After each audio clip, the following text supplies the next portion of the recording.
the Hoosier Triplets, a trio of Indiana authors road tripping through the romance genre and sharing what we love and learn. Welcome to our podcast.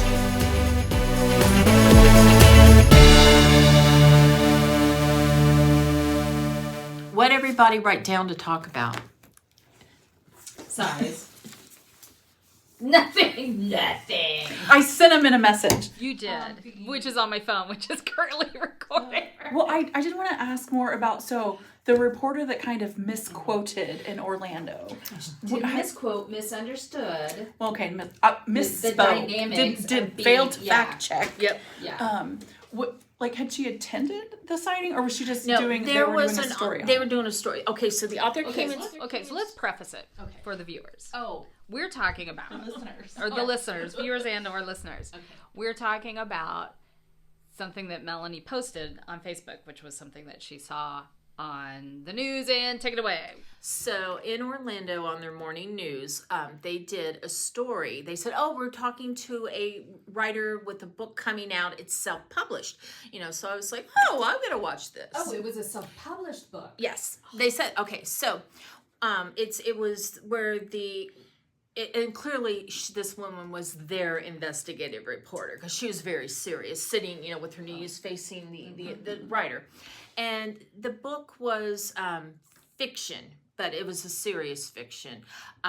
Anyway, so the reporter started out by saying, "I see that you're self-published, and as we know, people self-publish because they don't think they can get a contract with a publisher, with a real publisher." The real public. So I, of course, went from 0 to 90, and my head exploded. Mm-hmm. But I listened, and I said, and I wrote an email to her later. But the interesting thing was, this author fires back, "Oh no, I've had a traditionally published book. I got a contract when I was 15." And I'm sure it's like one of those, she was kind to mice or something. She didn't even. The reporter didn't. Have you heard back from the reporter? No. And I'm very hurt because when you write Angela Gannot to Fox 59, it's not an email. She responds in kind. But how dare you correct her misconceptions? But anyway, so the author went on, but they never, she didn't really. The author herself never talked about the reason why we self-publish and having why did she choose to self-publish this book? Oh, because she couldn't get a traditional publisher contract? Is that why? The only thing she said at the end was, you're always really nervous before the book comes out, and she's so happy that, people like it and blah, blah, blah. That was it. So I lost my cool, and I pulled up the website, and I sent the investigative reporter just a little FYI that, very few books are traditionally published, and self-publishing is really quite popular, and especially in what I write, romance.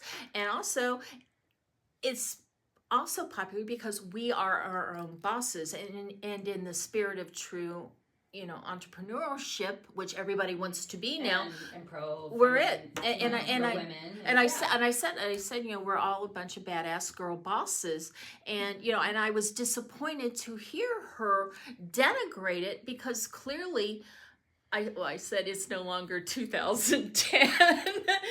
Things have changed, and you need to keep up with it. Well, and I mean, the amount of big publishers have shrunk since. Absolutely. Yeah. And if you're talking about different voices, author of color, the diversity in, subject matter and authors themselves, you're not going to find that in the traditional publishing portion. That comes from the independent publishers or the independent authors. I think a lot of people outside of the industry also don't realize that a lot of books that are now under a traditional contract started out as independently published. And that's a big... Okay, I stopped saying that I'm self-published because I feel like that has such a bad connotation. Sort of like the clean romance versus, everything else is dirty, as opposed to independently published, because we are more of independent contractors as opposed to like a self-contractor. But that's also, I publish under Big Dog Publishing, which is my publishing company. Yeah. It's my imprint. Yeah, I have an imprint. So, we're all really technically traditionally published. Yes, we have a publishing company that publishes our stuff. But even in 2017, I still went to pitches just because to me, if you want to know what's going on in industry, you have to know the whole industry. And what I found so interesting was that the editors would say, we go to our monthly meeting and, but they'll only take 3 from this. No, we can't. No, I don't want to do another small town because we have a small town horror. So that book gets tossed out. So even fantastic books that traditional editors love don't get a contract because there's only X amount of money. They don't want to cannibalize their own offerings. So and I do think it has definitely hurt traditional that so many because romance purchasers are the ones putting the money into the jar, and so many big name romance authors, they may hybrid and still do something under this imprint, but they're also getting it themselves. So there's less money coming into the traditional, and which means they can't stay in business. Right. And then they have to cut down on the number of books that they are going to put out, and and it just makes good business sense.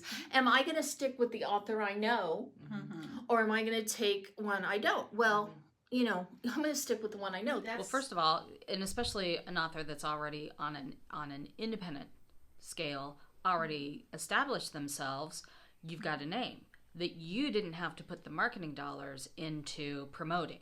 You just get to ride on those coattails as a traditional publisher. I don't know any traditionally published author that still isn't, unless, they've been traditionally published since before the rise or the revolution of ebooks and independent publishing, that, doesn't still do their own marketing. And I think a lot of people are still stuck on the antiquated thought of a traditional publishing. They're paying for your book signings and sending you on all these book tours. And while that still happens, that is more of the exception than being the rule now. Or they're paying, but they're taking it out of the back end cut. Yeah. I mean, it's it's like any kind of business. They're gonna screw you one way or the other. It's just, are they gonna kiss you first or it's like Vegas, like the house is gonna get theirs. Yep. I think, and a lot, because if your book price, if your paperback price, is $15, it's easy for a reader or for someone outside to think, oh, you're making $15 off of each book. But I mean, hundreds, if not thousands of dollars went into that for edits. You have several $100s, or depending on your cover artist, thousands in a cover. And that's not even counting the hours that you have spent. And I'm started to one time, I actually got like a time clock app on my phone. So I was like clocking in and clocking out until I realized if I tracked this, it would convert to like not even like pennies on the hour. It's so depressing, isn't it? Because it's weird to think of but we also have to have a living wage too, you would think, or a secondary job to support what we're doing. Well, I think there was put forth, especially when indie started really gaining traction. Excuse me. I think those that were afraid to branch out to something new, or were afraid of the threat of the new, they dug in and really stuck to this, that their publisher took good care of them. And I don't know if you saw this at RWA National, but I sure heard about it a lot. I saw it at the local shop. Well, right. But how they took us out to dinner. They're taking you out to dinner on the money that you brought in there. And remember too, with traditional, that's a charity right there. They pay you a year later, but then they pay your agent if you have an agent. Then the agent sits on that money for 6 to 8 months. Then you finally get to see your pittance way later. So, I mean, it's like... And do they give you sales reports telling you how many books you actually sold to make that money? No. It's just, it's that... Because I've never been with a traditional publisher. Well, but it's that whole, the big brother, like the company store, the coal miners, they all bought from the company store. It's that whole thing that the business is going to look out for you. No, that's not. That's not how they stay in business. Obviously, people, I mean, my husband and I both learned, years ago that, you know, it doesn't matter what your loyalty level is to a company, you are expendable. Oh yeah. And that goes with any company, unless, you know, I don't know, I guess my own imprint may find me expendable, but, you know, definitely any other company, you know, I could be the best employee ever, but they can still just fire me at the drop of a hat, and so can the traditional publishers. I think that's why everyone wants to be an entrepreneur now, especially post-COVID, when if you were essential and sort of at the bottom of the food chain, you got treated poorly, but you still had to show up. And a lot didn't want to do it, or other people who, like service industry people. And I think I wish someone would do a study, and it won't be me because I don't have the mental capacity of how like post-COVID affected like the book industry, just like how like the start of self-publishing and the rise, because you had so many people that had always wanted to write a book, and now they're suddenly have an abundance of time, and they're kind of like stuck inside or without places to go to do that. And I feel like that coupled with TikTok and got Book Talk, and I mean, just from RAM, it seems like all of the major players, whether you're traditional or indie or hybrid, you now like part of your marketing budget is to TikTok to pay book talkers to, you know, kind of promote your work, which, you know, 5 years ago, I mean, I didn't even know what TikTok was. Well, but and to me, you know, sitting back in my non-TikTok world, it's like, but we all know that these influencers are getting paid to promote these books. I think we can agree that a lot of the TikTok famous books are not any better than a lot of the KU books. So again, you're following people that you know are lying to you, or you know, I mean, so it's like, why are you doing this? That was a big topic last weekend, was the whole Book Talk and the whole thing, and you know, and interesting how some of the tide has turned now about that, and it's like. Well, you know, you get burned often enough reading crap that's supposedly, you know, top selling, and you're like, I'm not going to believe you. Well, and then I find it amusing when authors that have like hit it big are kind of discovered for the first time with book talkers, and they're thinking that it's like this new, like I know Kay Webster. And well, Ruby Dixon, I think is the poster Barbarians, child. Yeah. But it's fun. Well, and it wasn't it like was it Kanye West or no? Someone did a song with Ozzy, and it's not Post Malone. Post Malone, sorry. But and everyone was like, "Oh God, it was so nice for Post Malone to give like this," and I'm like, "You have that backwards." Like Ozzy was in it, but if you don't know to like a new audience, I guess that would be the way that it. True. Kanye's the one that, you know, is now trying to tell us he's not Nazi, and it was his bipolarism that made him speak out of all those vile things he said. I thought somebody was like, bipolar doesn't make you an asshole. I tangent. I like read it wasn't a TMZ, but it was some headline where they were saying that Kanye might have the Kruger virus from like that you get from eating brains. I think it's like Kruger.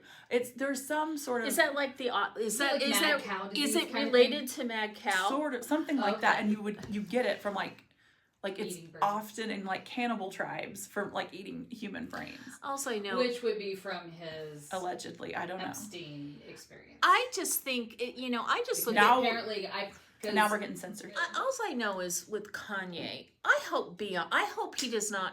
I hope someone has invested a little bit of his money for Bianca, because I feel like she is the Walking Dead, and I'm so tired of seeing her nipples. Maybe that's the brain he ate. Oh my God! What an awesome step!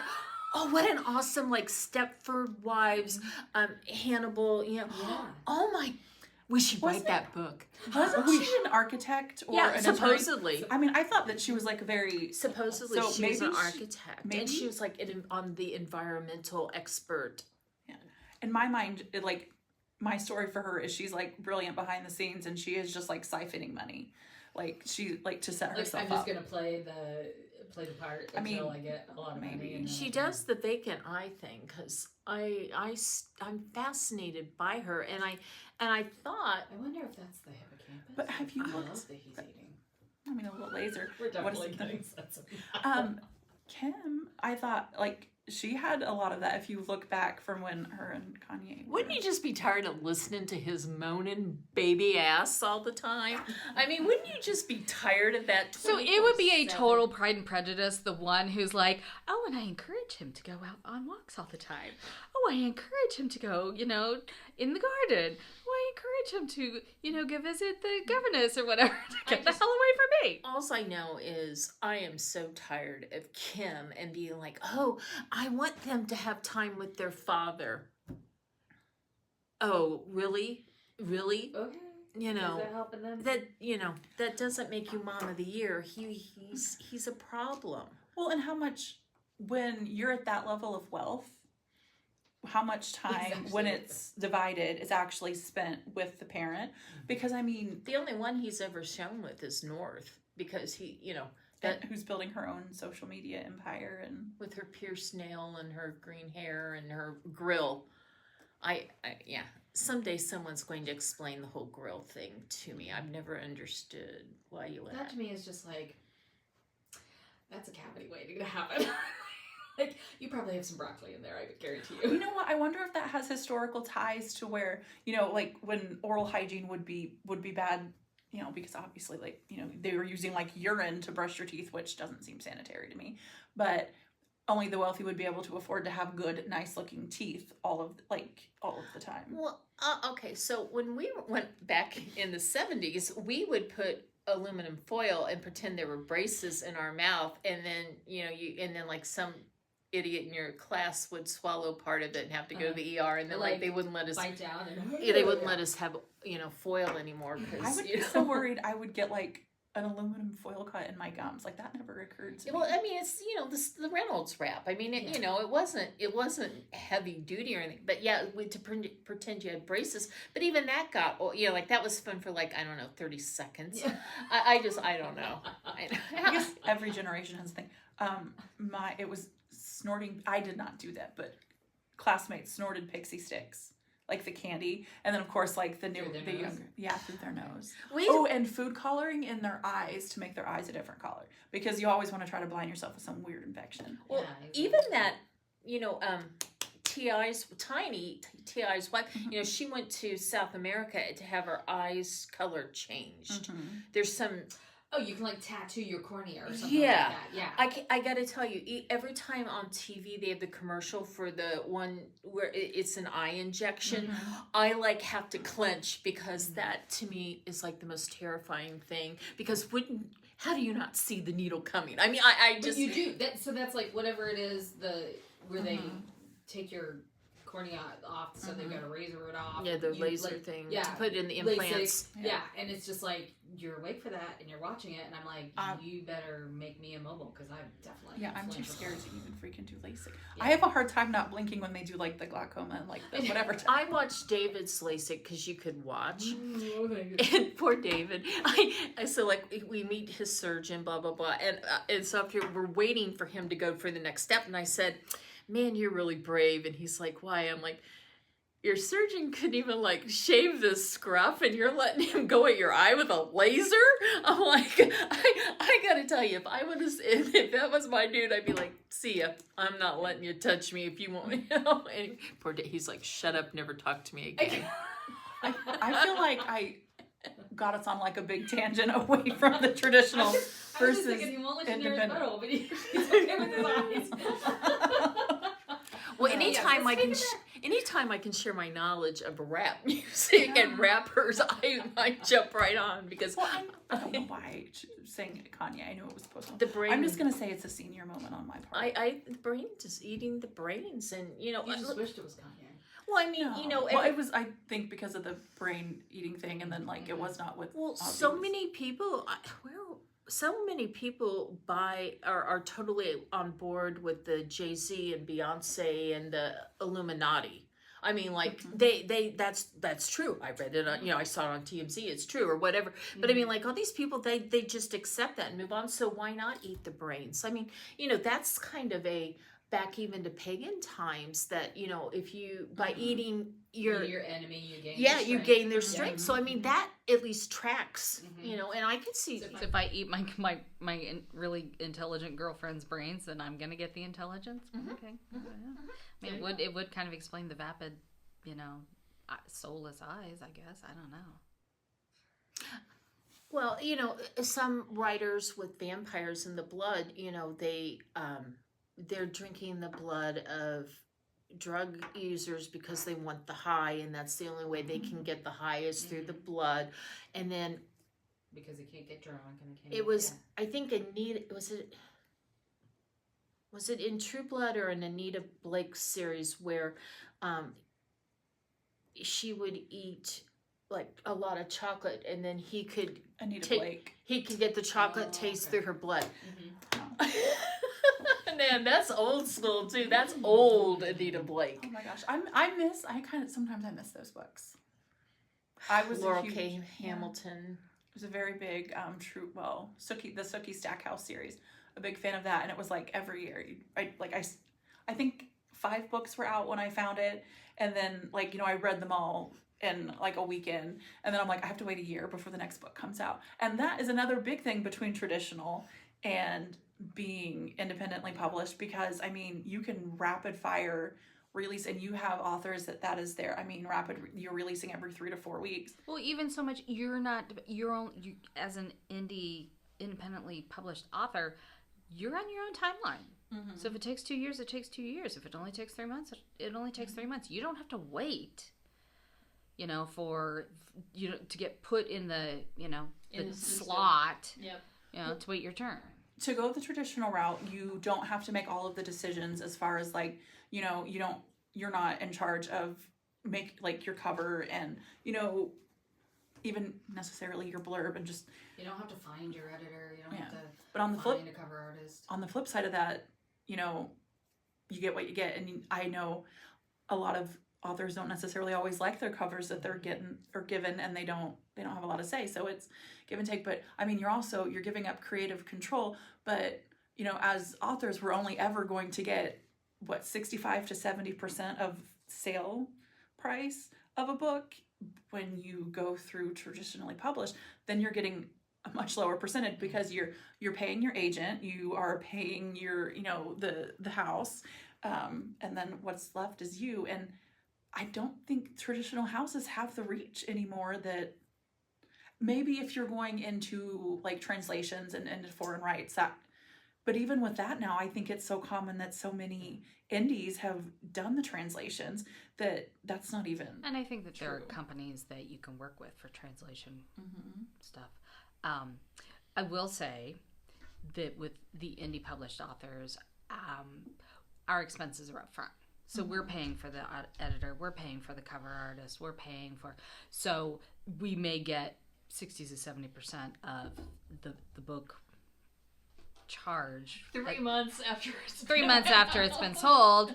But then I guess to a certain extent it's a give and take. The difference is that eventually, hopefully, like those upfront charges are going to be paid off by our royalties, and then then we actually get to pocket the whole amount. Whereas in a traditional standpoint, you're only ever going to get your small little bit. Well, I always, one thing, and I don't think we talk about it enough with baby authors, is when they think that they're publishing their first book is going to pay for their second and their third book. And nice fantasy world. Pet that unicorn for me, would you? I think it's really important to go in and setting a budget with publishing, unless you have the unlimited funds or it's not an issue, that you're not pricing yourself out to continue to do it. Because when you're doing your first one, there's probably the mindset of like going all out and like making, but it's your backlist is what's going to make you money. There's a lot of readers that won't even read a book if there's only one out. So that's kind of I The think outlet that won't and read until I the think series that's is done. finished. right. I think the series finish is still out there. I think though it's less and less readers won't try a first time author. I think Book Talk has because I think in a way readers have caught on that there are millions and millions of books out there. So you got to start somewhere, and if I want to read it, I want to read it. And I mean, and now, especially with e-readers, there's no shame in DNF. I mean, you don't like it, put it down. Nobody cares. I mean, you pay, So, but I think that that's sort of, because I remember I was told when I started, don't, price your first book low because you're new. Nobody's going to want to spend a lot of money on your new book, blah, blah, blah. But I think that is sort of now fading away. And I think Book Talk has had, because obviously everything has gotten more expensive, but I even think Book Talk has helped raise the prices of books up a bit. Because while generally a lot of the Book Talk books would be on KU, I have been seeing more and more where they're not on KU, and like the prices for an ebook, like $6.99. I've seen some $7 and some $8, which 10 years ago would have been like I could have bought the paperback, but that's. But I see that's also and that might be because I noticed that the traditionally published ebooks were usually line priced with the print book, and I'm like, well, that's BS because you don't have to pay for the physical paper and stuff like that. So I haven't paid much attention to it, but yeah, these these $6.99, $7.99 and more ebooks. I'm just like, I don't have to pay that much for a book that maybe the author at this point is untried for me. Right. So well, that's why I really love using Kobo to sell through, because you can do Kobo Plus, but you're still able to list your ebook on all of the retail sites, as opposed to Amazon with Kindle Unlimited. Then you can only sell the ebook through Amazon because it's on KU. And I always tell readers that I'm not on KU, but I am on Kobo. So like maybe Kobo should sponsor us, because I'm really trying to push for you. Absolutely. Yeah. I think it's interesting. So so I mentioned the bookstore that I went to, and my friend Ariel Italics, they encouraged her to increase her book prices, which she did. And then when I was there like the next weekend, they said the same thing, but she had already told me. So I had taken the opportunity to like do a quick dive into Amazon to see what other books similar to my genre and page length are going for. And they were kind of a little all over the board, but they were also like, mine were not underpriced. Now, did the bookstore want you to increase your prices just for like your event there, or was that the advice like to do that across the board? They made the comment that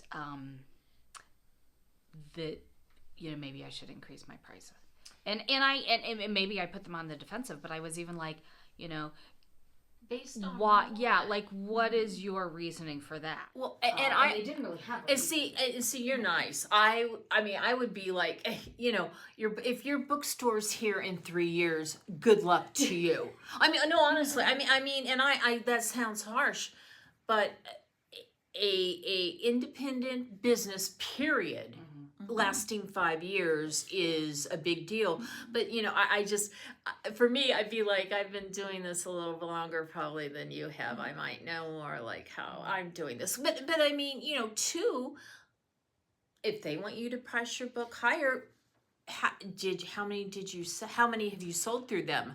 Well, they didn't take my books. They didn't ask for me to leave any. Well, okay. So I think maybe because I pushed back, and I even told him, look, I did some market research, and I'm kind of reasonably priced. I'm not overpriced, and I'm not underpriced for the market.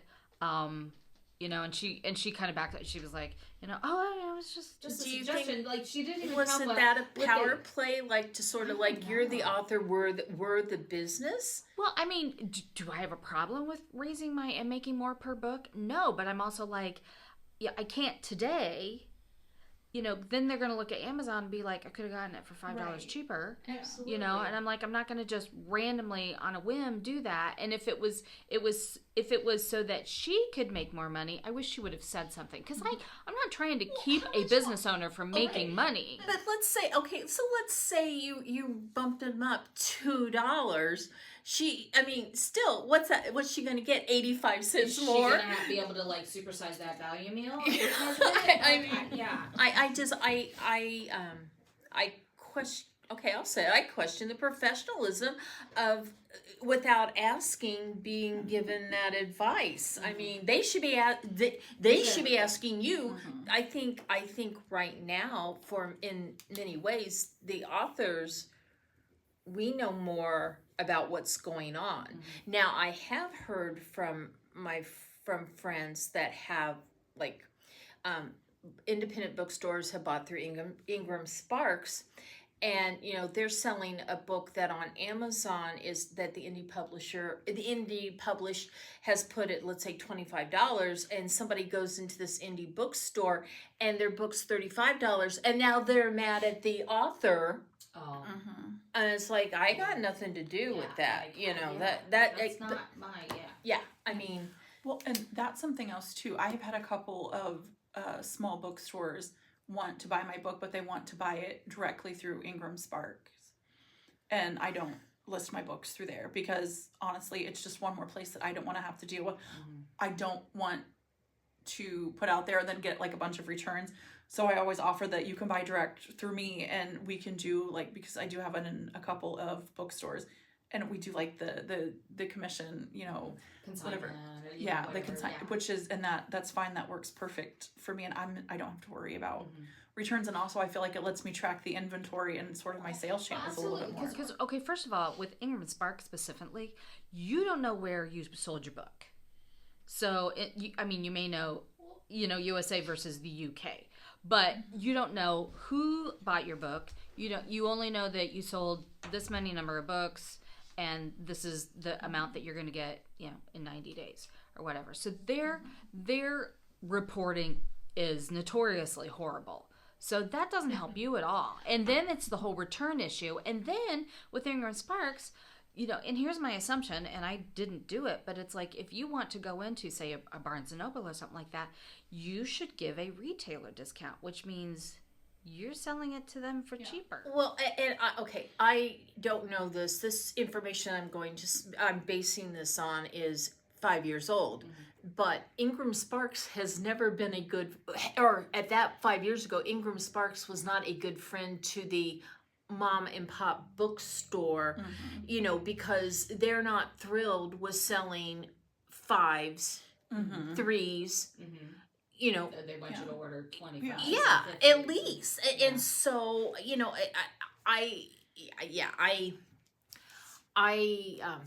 I have issues with a lot of that process. I think there is a better process in play that's pretty simple for everybody that doesn't involve going through Ingram. I trust me, this is going to dovetail back. I just read a review of a book because I've started. It's a new series by an author that I read, and oh my God, it's so. I'm on chapter 11, and this is moving so slow. I'm just like, oh my God, and so I thought, well, I'm gonna look if anybody in the reviews, because it just came out last week. Is anybody else saying it's really slow starting? Stay with it or whatever. So it's like the third review on Amazon says 40 pages on my e-reader of her other books. Learn to use a hyperlink, lady.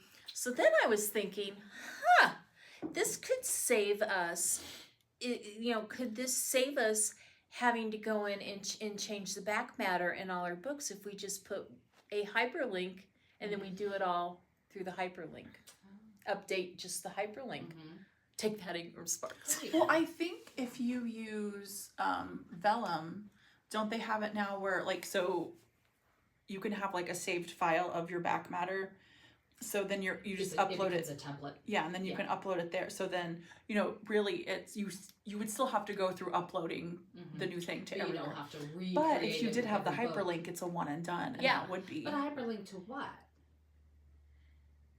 Your website?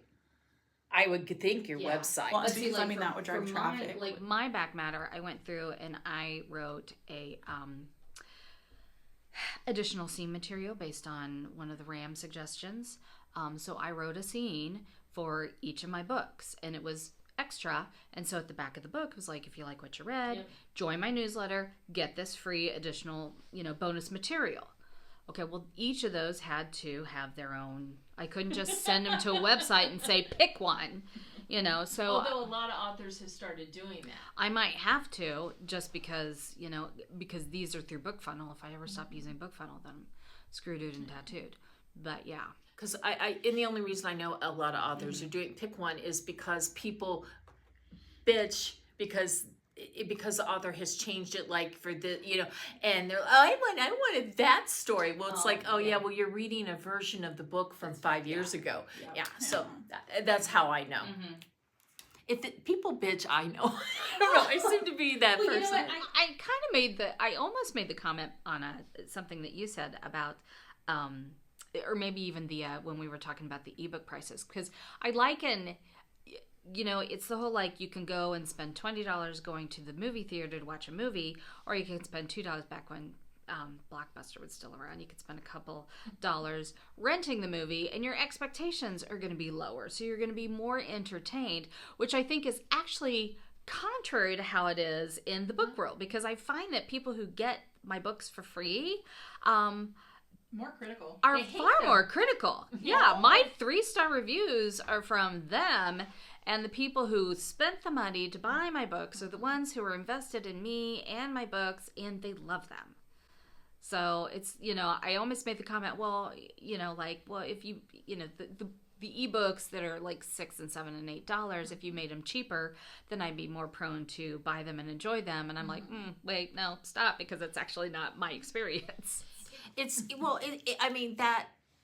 that business model of paying more to think it's better. I mean, that's a whole cosmetics trade there. I mean, it's the difference between Lancome and L'Oreal, which are the same thing, same parent company. Oh yeah. But different Lexus packaging. And Toyota, it's crazy. It's crazy how we bought into it. Well, I mean, think how much, the luxury purses, how much do we, spend on I feel luxury so. purses? I feel. You're not called out. You're not called out. But, it's also like, do they, shoes, do they last longer? Do the purses last longer?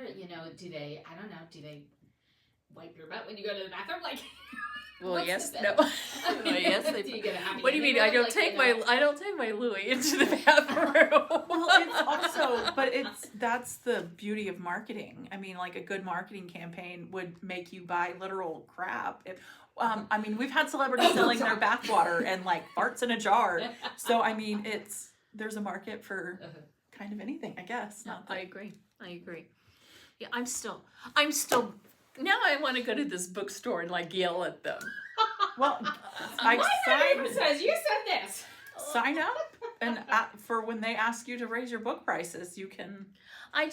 No, I actually. They put hey, we want to, have authors come in and, do more book signings. And so send us an email. So I sent them an email, and I didn't hear back from them. And I'm like, you know what? It's okay. Because I also see what they promote on, like, TikTok and stuff. And I'm like, they are dark romance readers. Like, they're dark. And I'm not their. I love that there have been a big rise of indie bookstores. Yes. And I think maybe it is my old schoolness showing of why I go directly with them and not use Ingram Sparks for them if they are wanting to sell my books, is because, well, then that's putting me person-to-person contact with another person, like, in the industry, and networking is always kind of important. And I would be a hermit now that I know I can get my groceries delivered, even though I live out kind of in the middle of nowhere. So I think it's important for me to try to keep these contacts. You gotta force yourself to get out now. Yeah, I will say this, and again, I'm gloom and doom here. I feel like I should have the dark cloud. I'll bring my black horns for you next Well, time. oh, I would love that. Like Stephanie Vaquer, the wrestler, she has the horns now. I love it. What I'm seeing though with people opening the indie bookstore is a lot of stocking what they like to read. And that's unless you live somewhere where everybody is you. That's it's like, again, you're a retail. That's people come to buy. They're not coming to your house and borrowing. They're buying. So you have to sell what your reader wants. And that may be something you hate, but that's how you stay in business. Well, and I've seen several in the central Indiana area that are indie bookstores, but they also sell a lot of used books. And then they don't, and then they're going out of business because the used book. But also, how did these used bookstores get stocked? Oh yeah, they get stocked by the shit nobody wants. So they bring I've already read this. Yeah, here, or it's sucked. Like the Friends of the Library, where they sell the books that they can't keep on the or it shelf sucks. anymore. So here, this is why you have 8 copies of this, because it sucks. I will do a little plug for a I think she's only been in business a year now, but Maddie, who owns Enchanted Novelties in West Harrison, is amazing. Like the bookstore, you walk in and she's changed it now, so like the front and center, like the front, it's romance. It's not, and she does indie. She has traditionally published. She has like a beautiful kids section, but she's very involved with the community. Like she does. There's like she's done book crawls, and she has signings. She has like a book club. Like you have to keep the people coming, and they have to have a reason to keep coming back, because a physical store, when you can buy it online, you have to have a reason to make the people want to come to your store, and and making a sense of community is the number one thing. And honestly, and maybe it's because we're in Indiana, but I mean, how many people are like, yes, I need groceries, I'm going to go to the grocery store. Oh, I need clothes, I'm going to go to the, clothes store to shop for my clothes. I don't do that much anymore, but it's just like, oh, I need shoes. Like, there are things that you feel you need to go to a physical store, even if it's just to hold it in your hand and make sure you like it so you can go order it online. But with books, you need like an even larger draw, because I don't know that anybody is like, I feel like wandering through a bookstore today. Well, there's something though about I think I misspoke. I think you have to be a real. I think she's in Ohio. I think. Oh. It's right on the state line. I think she's on the other side of the road. So instead of being West Harrison, she's Harrison. So she's Ohio. When Borders first opened in Castleton, they had their employees each were in sections, and they had to read X amount of books in that section a month, so that they could be knowledgeable and talk about it. Well, that ain't gonna. I mean, first of all, with turnover of retail, I mean those they're like you're 6 people in by the end of the month. But so yeah, for those of you that have the Hallmark dream of opening your bookstore that has a little bakery, is that next to the tree farm? Yes, the Christmas tree farm? Yes. That and that the banker's coming from New York at Christmas time to take away, but you have to have a plan of action to get the people in, and to get the people in often, and then convince them to buy once they are in. Because people will come and sit and sip a cup of coffee for 3 hours, but that cup of coffee ain't gonna keep the lights on or the rent paid. Yeah, it's tough. I mean, it's why even though I think at some point in my mind, it was like the romantic dream, I'm going to own a store.